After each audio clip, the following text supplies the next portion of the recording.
This is such a landmark. I mean, this is the only material evidence, non-literary, we have for the family of Jesus.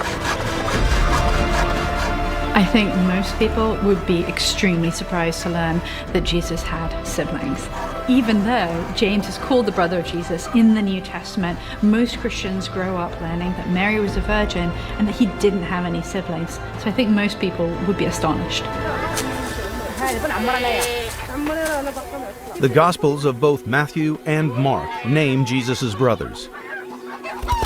As well as James, there's Joseph, Judas, and Simon, alongside at least 2 unnamed sisters.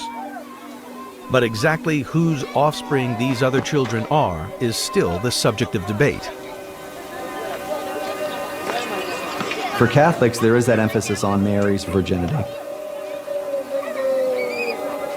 She was not only a virgin at the time of Jesus' conception and birth, but also afterwards. So that's why I like to think of James, the brother of Jesus, as probably a child from Joseph's prior marriage before he married Mary. But not all Christians are in agreement.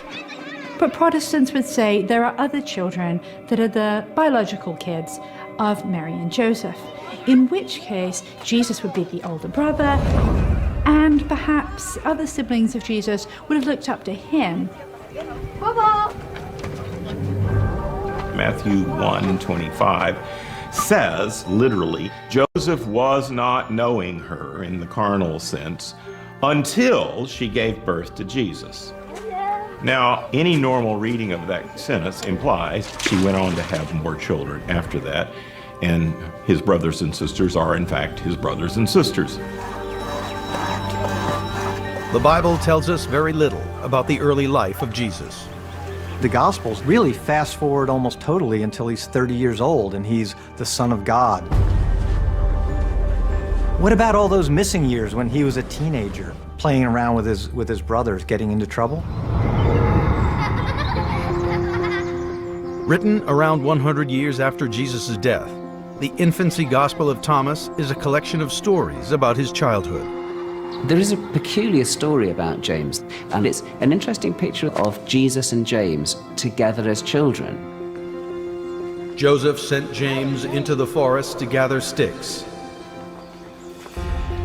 Jesus also went with him.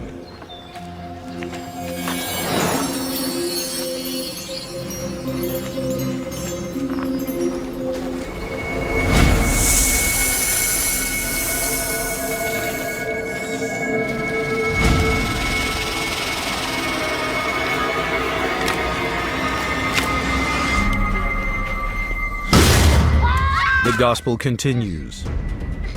An abominable snake bit James on the hand, and as he lay dying, the boy Jesus ran to James and did nothing but blow on the bite. And immediately the bite was healed. James is put there with Jesus from the very beginning. We see an organic connection between them, not only in terms of their relationship, but also in terms of their common experience. But the story of James, the brother of Jesus, will be forgotten until this casket bearing his name reappears to launch one of the longest and most controversial forgery trials ever.